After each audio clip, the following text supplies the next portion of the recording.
ಆಚಿ ಮಸಾಲ. ಎಂತ ಅಡಿಗೆಯ ರುಚಿಯಾಗೋ ರಹಸ್ಯವು 20 ರೂಪಾಯಿ. ಇದು guarantee news big exclusive story. ಇದು ಬೆಂಗಳೂರಿನ ಖತರ್ನಾಕ್ ವ್ಯಕ್ತಿಯ ಖತರ್ನಾಕ್ ಸ್ಟೋರಿ. ಆರ್ಟಿಐ ಹೆಸರಿನಲ್ಲಿ ಮಹಾ ದಂಧೆ ನಡೆಸ್ತಾ ಇರುವಂತ ಪರಮೇಶ್ ಸ್ಟೋರಿ.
ಆರ್ಟಿಐ ಹೆಸರಿನಲ್ಲಿ ಮಹಾ ದಂಧೆ ನಡೆಸ್ತಾ ಇರುವಂತ ಪರಮೇಶ್ ಸ್ಟೋರಿ. ಇದು ಗ್ಯಾರಂಟಿ ನ್ಯೂಸ್ ನಲ್ಲಿ ಎಕ್ಸ್ಕ್ಲೂಸಿವ್ ಆಗಿ ನೀವು ನೋಡಬಹುದು ಈ ಸ್ಟೋರಿಯನ್ನ. ಈ ವಸೂಲಿ ಕೋರನ ಮೇಲೆ ಇದೆ 16 ಕೇಸ್ಗಳು.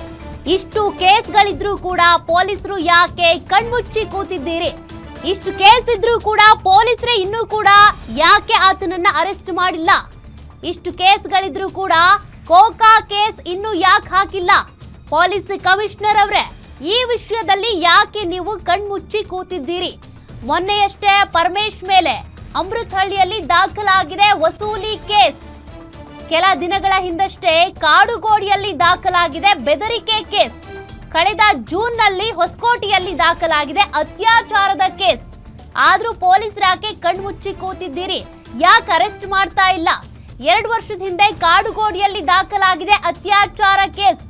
ಇಷ್ಟು ಕೇಸ್ಗಳಿದ್ರೂ ಕೂಡ ರಾಜನಂತೆ ರಾಜಾರೋಷವಾಗಿ ಓಡಾಡ್ಕೊಂಡಿರುವ ನಕಲಿ ಆರ್ಟಿಐ ಕಾರ್ಯಕರ್ತ ದಿನನಿತ್ಯವೂ ಕೂಡ ಏನಾದ್ರೂ ರಂಪಾಟ ಮಾಡ್ತಾನೆ ಇದ್ದಾನೆ ಈ ಖತರ್ನಾಕ್ ಪರಮೇಶ್. ತಿಂಗಳಿಗೊಂದು FIR ಆದ್ರೂ ಕೂಡ ಪೊಲೀಸರಿಂದ ಯಾಕೆ ಕ್ರಮ ಇಲ್ಲ? ಬೆಂಗಳೂರು ಪೊಲೀಸ್ನವರೇ ಈ ಕೂಡಲೇ ಕ್ರಮ ಕೈಗೊಳ್ಳಿ. ಕಮಿಷನರ್ ಸೀಮಂತ್ ಕುಮಾರ್ ಸಿಂಗ್ ಸಾಹೇಬ್ರೆ, ಕೂಡಲೇ ಈ ಸ್ಟೋರಿಯನ್ನ ನೋಡಿ. ಈತನ ಬಗ್ಗೆ ಎಷ್ಟು ಕೇಸ್ಗಳಿದಾವೆ, ಏನೆಲ್ಲ ಸೆಕ್ಷನ್ಗಳು ಅಟ್ರಾಕ್ಟ್ ಆಗುತ್ತೆ, ನೀವೇ ಒಮ್ಮೆ ನೋಡಿ, ಅರೆಸ್ಟ್ ಮಾಡಿ. ಇಂತಹ ವ್ಯಕ್ತಿ ಸಮಾಜಕ್ಕೆ ಮಾರಕ ಕಂಟಕ. ಈ ಕೂಡಲೇ ಪರಮೇಶ್ ಮೇಲೆ ಕೋಕಾ ಕೇಸನ್ನ ಹಾಕಿ ಜೈಲಿಗಟ್ಟಿ. ನಾವಿದನ್ನ ನಿಮ್ಗೆ ಹೇಳ್ಬೇಕಾಗಿರ್ಲಿಲ್ಲ, ನೀವೇ ಕ್ರಮ ತೆಗೆದುಕೊಂಡಿದ್ದಿದ್ರೆ. ಆದ್ರೆ ಇನ್ನೂ ಕ್ರಮ ಆಗಿಲ್ವಲ್ಲ, ಹಂಗಾಗಿ ನಾವು ಕೂಡ ಇದ್ರ ಬಗ್ಗೆ ಸ್ಟೋರಿ ಮಾಡ್ಲೇಬೇಕಾಯ್ತು, ನಿಮಗೆ ಎಚ್ಚರಿಸುವಂತ ಕೆಲಸ ಮಾಡ್ಲೇಬೇಕಾಯ್ತು. ಕಾರಣ 4-5 ಕೇಸ್ಗಳು ಈತನ ವಿರುದ್ಧ ಇದೆ, ಇನ್ನೂ ಕೋಕಾ ಕೇಸ್ ಹಾಕಿಲ್ಲ. ಅಷ್ಟು ಸಾಲಿ ಅರೆಸ್ಟ್ ಮಾಡಿಲ್ವಲ್ಲ ಯಾಕೆ? ಅಷ್ಟು ರಾಜಾರೋಷವಾಗಿ RTI ಕಾರ್ಯಕರ್ತ ಅಂತೇಳಿ ಓಡಾಡ್ಕೊಂಡಿದ್ದಾನೆ. RTI ಹೆಸರಲ್ಲಿ ಮಹಾ ದಂಧೆ ನಡೆಸ್ತಾ ಇರುವಂತ ಪರಮೇಶ್ ವಸೂಲಿ ಮಾಡ್ತಾನೆ ಇದ್ದಾನೆ, ಅತ್ಯಾಚಾರ ಮಾಡಿದ್ದಾನೆ. ಇಷ್ಟೆಲ್ಲ ಕೇಸಸ್ ಈತನ ವಿರುದ್ಧ ಇದ್ರೂ ಕೂಡ ಯಾಕೆ ಈತನನ್ನ ಅರೆಸ್ಟ್ ಮಾಡ್ತಾ ಇಲ್ಲ? ಅಷ್ಟೊಂದು ಪ್ರಭಾವಿನ ಈತ? ಎಂತ ಪ್ರಭಾವಿ ಆದ್ರೂ ಕೂಡ ತಪ್ಪೇ ಅಲ್ವಾ? ಯಾಕೆ ಕ್ರಮ ಆಗ್ತಿಲ್ಲ?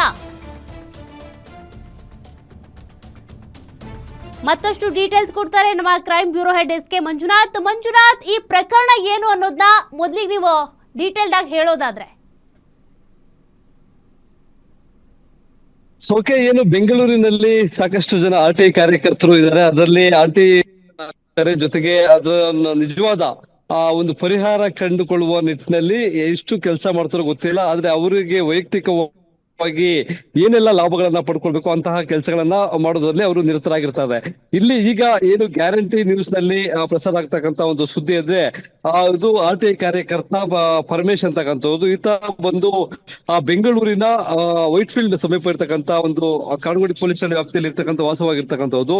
ಆ ಭಾಗದಲ್ಲಿ ಸಾಕಷ್ಟು ಅಕ್ರಮಗಳಿಗೆ ಸಂಬಂಧಪಟ್ಟಂತೆ ಏನು ಒಂದು ಅರ್ಜಿಗಳನ್ನ ಹಾಕ್ತಕ್ಕಂಥದ್ದು, ಅದನ್ನ ಒಂದು ಸಮಸ್ಯೆ ಬಗೆಹರಿಸೋದು ಅಧಿಕಾರಿಗಳ ಲೋಪ ಪತ್ತೆ ಹಚ್ಚುವಂತ ಕೆಲಸ ಮಾತ್ರ ಮಾಡ್ತಾ ಇದ್ದಾರೆ ಅಂತ. ಆದ್ರೆ ಅದು ನೆಪ ಮಾತ್ರಕ್ಕೆ ಅಂತಕ್ಕಂಥದ್ದು ಈಗ ಪೊಲೀಸರ ತನಿಖೆ ವೇಳೆ ಬೆಳಕಿಗೆ ಬಂದಿರತಕ್ಕಂಥ, ಜೊತೆಗೆ ಆತನ ವಿರುದ್ಧ ದಾಖಲಾಗಿರ್ತಕ್ಕಂಥ ಬೇರೆ ಬೇರೆ ಪ್ರಕರಣಗಳಲ್ಲಿ ಸಹ ಕೆಲವೊಂದು ಗಂಭೀರವಾದಂತಹ ಆರೋಪಗಳನ್ನ ಈತನ ವಿರುದ್ಧ ಮಾಡಲಾಗಿದೆ. ಇಲ್ಲಿ ಕಾಡುಗೋಡಿ ಪೊಲೀಸ್ ಠಾಣೆ ವ್ಯಾಪ್ತಿಯಲ್ಲಿ ಈತರ ವಿರುದ್ಧ ದೂರುಗಳು ದಾಖಲಾಗಿರ್ತಕ್ಕಂಥ, ಅದಕ್ಕೆ ಸಂಬಂಧಪಟ್ಟಂತೆ ಯಾವುದೇ ಕ್ರಮವನ್ನ ಕೈಗೊಂಡಿಲ್ಲ ಅಂತಕ್ಕಂಥ ಆರೋಪ ಈಗ ಪೊಲೀಸರ ಮೇಲೆ ಕೇಳಿ ಬರ್ತಾ ಇದೆ.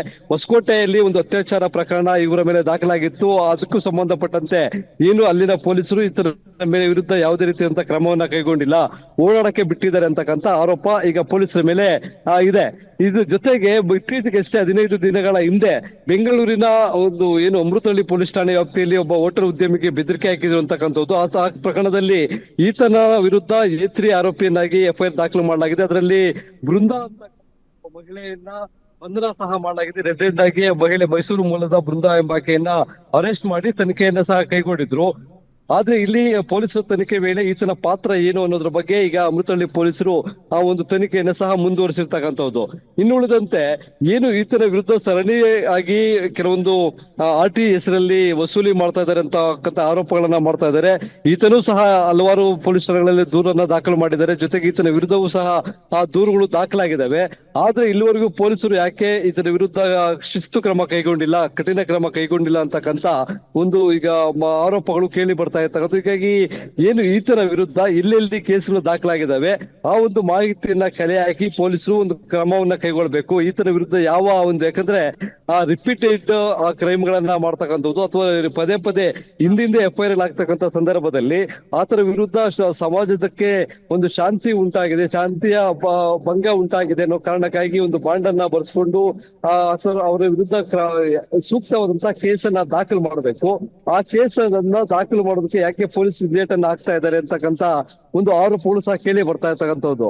ಇನ್ನು ಸ್ಥಳೀಯ ಪೊಲೀಸರಿಗೆ ಈತ ಒಂದು ಏನು ಹಣಕಾಸಿನ ಸಹಾಯ ಮಾಡಿ ಆತನ ವಿರುದ್ಧ ಯಾವುದೇ ರೀತಿಯಂತ ಕ್ರಮಕ್ಕೆ ಪೊಲೀಸರು ಮುಂದಾಗಬಾರದು ಅಂತಕ್ಕಂಥ ಒಂದು ವ್ಯವಸ್ಥಿತವಾಗಿ ಈತ ಅದನ್ನ ವ್ಯವಸ್ಥಿತವಾಗಿ ನಡೆಸ್ಕೊಳ್ತಾ ಇದ್ದಾನೆ ಅಂತಕ್ಕಂಥ ನಿಟ್ಟಿನಲ್ಲಿ ಆರೋಪ ಕೇಳಿ ಬಂದಿದೆ. ಹೀಗಾಗಿ ಪೊಲೀಸರು ಆತನ ವಿರುದ್ಧ ಎಷ್ಟೇ ದೂರು ದಾಖಲಾದ್ರೂ ಸಹ ಆತನನ್ನ ಠಾಣೆಗೆ ಕರೆಸೋದಾಗ್ಲಿ ಅಥವಾ ಬಂಧನ ಮಾಡುವಂತಹ ಪ್ರೋಸೆಸ್ ಆಗ್ಲಿ ಅಥವಾ ಪದೇ ಪದೇ ಸಮಾಜದಲ್ಲಿ ಶಾಂತಿ ಕದಡುವಂತ ಕೆಲಸವನ್ನ ಮಾಡ್ತಕ್ಕಂಥದ್ದು, ಅಧಿಕಾರಿಗಳಿಗೆ ಬೆದರಿಕೆ ಆಗ್ತಕ್ಕಂಥದ್ದು, ಉದ್ಯಮಿಗಳಿಗೆ ಬೆದರಿಕೆ ಆಗ್ತಕ್ಕಂಥ ಕೆಲಸವನ್ನ ಮಾಡ್ತಕ್ಕಂಥ ಹಿನ್ನೆಲೆಯಲ್ಲಿ ಈತನ ವಿರುದ್ಧ ದಾಖಲಾಗಿರ್ತಕ್ಕಂಥ ಕೇಸುಗಳ ಆಧಾರದ ಮೇಲೆ ಬೇರೆ ಅದಕ್ಕೆ ಅಟ್ರಾಕ್ಟ್ ಆಗಂತ ಕಾಯ್ದೆಗಳನ್ನ ಯಾಕೆ ಹಾಕಿಲ್ಲ ಅಂತಕ್ಕಂಥ ಆರೋಪಗಳನ್ನ ಈಗ ಏನು ಈತನ ವಿರುದ್ಧ ದೂರು ದಾಖಲು ಮಾಡಿರ್ತಕ್ಕಂಥ ದೂರುದಾರರು ಆರೋಪವನ್ನ ಸಹ ಮಾಡ್ತಾ ಇರ್ತಕ್ಕಂಥದ್ದು. ಈಗ ಈ ಒಂದು ವಿಚಾರ ಬೆಂಗಳೂರು ಪೊಲೀಸ್ ಆಯುಕ್ತರಿಗೆ ಗೊತ್ತಿದೆಯೋ ಗೊತ್ತಿಲ್ಲ ಅನ್ನೋದು ಗೊತ್ತಿಲ್ಲ. ಹೀಗಾಗಿ ಈಗ ಆತನ ವಿರುದ್ಧ ಏನು ಗ್ಯಾರಂಟಿ ನ್ಯೂಸ್ ನಲ್ಲಿ ಪ್ರಸಾರ ಮಾಡ್ತಕ್ಕಂಥ ಸುದ್ದಿಯನ್ನ ನೋಡಿ ಆತನ ವಿರುದ್ಧ ಏನು ಕ್ರಮವನ್ನ ಕೈಗೊಳ್ಬೇಕು. ಇಷ್ಟೊಂದು ಪ್ರಕರಣಗಳು ದಾಖಲಾಗ್ತಾ ಇದ್ರು. ಯಾಕಂತಂದ್ರೆ ಕಳೆದ 4-5 ತಿಂಗಳ ಅಂತರದಲ್ಲಿ ಈತನ ವಿರುದ್ಧ ಸುಮಾರು ಒಂದು 4-5 FIR ದಾಖಲಾಗಿರ್ತಕ್ಕಂಥದ್ದು ಕಾಡುಗೋಡಿ, ಅಮೃತಹಳ್ಳಿ, ಬೇರೆ ಬೇರೆ ಪೊಲೀಸ್ ಠಾಣೆಗಳಲ್ಲಿ, ಹೊಸಕೋಟೆ ಪೊಲೀಸ್ ಠಾಣೆಯಲ್ಲಿ ದಾಖಲಾಗಿದೆ. ಇದಕ್ಕೆ ಸಂಬಂಧಪಟ್ಟಂತೆ ಏನು ಕ್ರಮವನ್ನ ಕೈಗೊಂಡಿದ್ದಾರೆ ಅನ್ನೋ ಒಂದು ಪ್ರಶ್ನೆ ಈಗ ಪೊಲೀಸರನ್ನ ಎಲ್ಲರೂ ಕೇಳ್ತಾ ಇದ್ದಾರೆ. ಅವರೇ ಉತ್ತರವನ್ನ ಕೊಡ್ಬೇಕು. ಈಗ ಬೆಂಗಳೂರು ನಗರ ಪೊಲೀಸ್ ಆಯುಕ್ತರು ನಾವು ಒಂದು ಪ್ರತಿಕ್ರಿಯೆಯನ್ನ ಈ ಸಂಬಂಧಪಟ್ಟಾಗೆ ನಾವು ಕೇಳಬೇಕು ಅಂತಿದ್ವಿ. ಅದಕ್ಕೆ ಏನು ಉತ್ತರವನ್ನ ಕೊಡ್ತಾರೆ ಅನ್ನೋದನ್ನ ನೋಡ್ಬೇಕಾಗುತ್ತೆ. ಸೌಖ್ಯ ಮಂಜುನಾಥ್, ಇಲ್ಲಿ ರಿಪೀಟೆಡ್ಲಿ ಕ್ರೈಮ್ಸ್ ಅನ್ನೋದು ಒಂದು ಭಾಗ ಆದ್ರೆ ಮತ್ತೊಂದ್ ಕಡೆಗೆ 2 ವರ್ಷದ ಹಿಂದೆ ಅತ್ಯಾಚಾರದ ಪ್ರಕರಣ ಕೂಡ ಈತನ ವಿರುದ್ಧ ಆರೋಪ ಕೂಡ ಇದೆ. ಹಂಗಿದ್ರು ಕೂಡ ಅದಕ್ಕೆ ಸಂಬಂಧಪಟ್ಟಂತೆ ಪೊಲೀಸರೇನು ಕ್ರಮ ತೆಗೆದುಕೊಂಡಿಲ್ಲ ಅನ್ನೋದು ಗೊತ್ತಾಗ್ತಿದೆ. ಇನ್ನು ಈ ಕಂಪ್ಲೇಂಟ್ ಕೊಟ್ಟವರು ಮೇಲಧಿಕಾರಿಗಳ ಗಮನಕ್ಕೆ ತರೋದು ಅಥವಾ ಅವ್ರನ್ನ ಹೋಗಿ ಭೇಟಿ ಆಗೋದು ಆ ತರದ್ ಯಾವ್ದು ಪ್ರಯತ್ನ ಮಾಡಿಲ್ವಾ ಹೆಂಗೆ ಅಂತ? ಸೌಖ್ಯ, ಏನು ಈಗಾಗಲೇ ಕೆಲವೊಂದು ಪ್ರಕರಣಗಳಲ್ಲಿ ಏನು ಅಥವಾ ಒಂದು ಪೊಲೀಸರ ವಿಚಾರಣೆ ಮಾಡಿದಾಗ ಜಾಮೀನನ್ನ ಪಡ್ಕೊಂಡಿದ್ದಾರೆ. ಜೊತೆಗೆ ಬೇರೆ ಬೇರೆ ಪ್ರಕರಣಗಳಿಗೆ ಸಂಬಂಧಪಟ್ಟಂತ ಏನು ಆರೋಪಗಳ ಮಾಡಿದೆ ಅದಕ್ಕೆ ಸಂಬಂಧಪಟ್ಟಂತ ತನಿಖೆಯನ್ನು ಸಹ ಕೈಗೊಂಡಿದ್ದೇವೆ ಅಂತಕ್ಕಂಥ ಒಂದು ಹೇಳಿಕೆಗಳನ್ನ ಕೊಡ್ತಕ್ಕಂಥ. ಯಾಕಂತಂದ್ರೆ ಯಾವಾಗ ಒಂದು FIR ದಾಖಲಾಗುತ್ತೆ ಅದಕ್ಕೆ ಸಂಬಂಧಪಟ್ಟಂತೆ ಅವರ ವಕೀಲರನ್ನ ಇಟ್ಕೊಂಡು ಇಮಿಡಿಯೇಟ್ ಆಗಿ ಅದಕ್ಕೆ ಸಂಬಂಧಪಟ್ಟಂತೆ ಬೇಲನ್ನ ಪಡೆದುಕೊಳ್ಳುವಂತ ಕೆಲಸವನ್ನ ಮಾಡ್ತಾರೆ. ಇಲ್ಲಿ ನಾವು ಗಮನಿಸಬಹುದು, ಬೇಲನ್ನ ತೆಗೆದುಕೊಂಡಾಗ ತನಿಖೆಗೆ ಇವರು ಸಹಕಾರ ಕೊಡ್ತಾ ಇದ್ದಾರೆ ಅನ್ನೋದಾದ್ರೆ ಪೊಲೀಸರು ಅವ್ರ ತಂಟೆಗೆ ಹೋಗೋದಿಲ್ಲ. ಇಲ್ಲ. ಇಲ್ಲಿ ಈ ರೀತಿಯಾದಂತಹ ಪ್ರಕ್ರಿಯೆ ಆಗಿದೆ ಅಥವಾ ಆತನನ್ನ ಉದ್ದೇಶಪೂರ್ವಕವಾಗಿ ಯಾಕಂದ್ರೆ ಸಾಮಾನ್ಯವಾಗಿ ಈತನ ವಿರುದ್ಧ ಏನು ನಾವು ಕೇಳ್ತಾ ಇದೀವಿ, ಬ್ಲಾಕ್ ಮೇಲ್ ಮಾಡ್ತಾ ಇದ್ರು, ಜೊತೆಗೆ ವಸೂಲಿ ಮಾಡ್ತಾ ಇದ್ರು ಅಂತ ಆರೋಪಗಳನ್ನ ಕೇಳ್ಬಿಡ್ತಾ ಇದ್ವಿ. ಆ ಹಿನ್ನೆಲೆಯಲ್ಲಿ ಪೊಲೀಸರು ಏನಾದ್ರು ಈತನ ಒಂದು ದಂಧೆಗೆ ಕೈ ಜೋಡಿಸಿದ್ರೆ ಆತನನ್ನ ಬಂಧಿಸುವಂತ ಕೆಲಸ ಇರ್ಬೋದು, ಅಥವಾ ಆತನ ಮೇಲೆ ಏನು ಸ್ಟ್ರಾಂಗ್ ಆಗಿರ್ತಕ್ಕಂಥ ಸೆಕ್ಷನ್ಗಳ ಅಡಿಯಲ್ಲಿ ಯಾವುದೇ FIR ಅನ್ನ ಮಾಡಿರೋದಿಲ್ಲ. ಆದ್ರೆ ದಾಖಲಾಗಿರ್ತಕ್ಕಂಥ FIR ಗಳು ಸಂಬಂಧಪಟ್ಟ ಹಾಗೆ ಇಲ್ಲಿ ಕಾಡುಗೋಡಿ ಪೊಲೀಸ್ ಠಾಣೆಯಲ್ಲಿ ಒಂದು ವೆನ್ನಿಲಾ ಅಂತಕ್ಕಂಥ ಒಬ್ಬ ಯುವತಿ ಒಂದು ದೂರನ್ನ ದಾಖಲು ಮಾಡಿದ್ರು. ಅದಕ್ಕೆ ಸಂಬಂಧಪಟ್ಟಂತೆ ಪೊಲೀಸರು ಕೇಳಿದಾಗ ಅವರು ಸಹ ಒಂದು ಬೇಲನ್ನ ಪಡ್ಕೊಂಡಿದ್ದಾರೆ. ಇನ್ವೆಸ್ಟಿಗೇಷನ್ ನಡೀತಾ ಇದೆ ಅಂತಕ್ಕಂಥದ್ದು. ಹೊಸಕೋಟೆ ಪ್ರಕರಣದಲ್ಲೂ ಸಹ ಹೊಸಕೋಟೆಯಲ್ಲಿ ಏನು ಒಬ್ಬ ಮಹಿಳೆ ಇವರು ಸಹಾಯ ಮಾಡೋ ನೆಪದಲ್ಲಿ ಆಕೆಯನ್ನ ಕೆಡಿಸ್ಕೊಂಡಿದ್ರು, ಅತ್ಯಾಚಾರ ಮಾಡೋದಕ್ಕೆ ಯತ್ನ ಮಾಡಿದ್ರು, ಲೈಂಗಿಕವಾಗಿ ದೌರ್ಜನ್ಯ ಎಸಗಿದ್ರು ಅಂತಕ್ಕಂಥ ಆರೋಪವನ್ನು ಸಹ ಮಾಡಿದ್ದಾರೆ.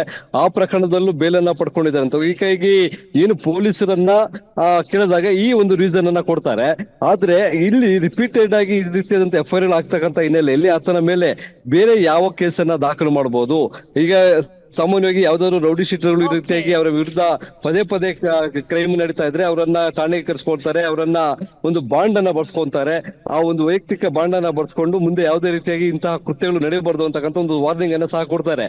ಪರಮೇಶ್ ವಿಚಾರದಲ್ಲಿ ಪೊಲೀಸರು ಏನೆಲ್ಲ ಕ್ರಮಗಳನ್ನ ಕೈಗೊಂಡಿದ್ದಾರೆ ಅಥವಾ ಈ ವಿಚಾರ ಅವ್ರಿಗೆ ಗಮನಕ್ಕೆ ಇದೆಯೋ ಇಲ್ವೋ, ಇವೆಲ್ಲದಕ್ಕೂ ಈಗ ಏನು ಗ್ಯಾರಂಟಿ ನೀಡ್ಸು ಬೆಂಗಳೂರು ಪೊಲೀಸ್ ಆಯುಕ್ತ ಶ್ರೀಮಂತ್ ಕುಮಾರ್ ಅವರ ಒಂದು ಪ್ರತಿಕ್ರಿಯೆಯನ್ನ ಪಡೆಯೋದಕ್ಕೆ ಮುಂದಾಗಿರ್ತಕ್ಕಂಥದ್ದು. ಅವ್ರು ಯಾವ ರೀತಿಯಾದ ಕ್ರಮವನ್ನ ಕೈಗೊಳ್ತಾರೆ, ತಮ್ಮ ಪ್ರತಿಕ್ರಿಯೆ ಏನ್ ಕೊಡ್ತಾರೆ ಅನ್ನೋದನ್ನ ನೋಡ್ಬೇಕಿದೆ.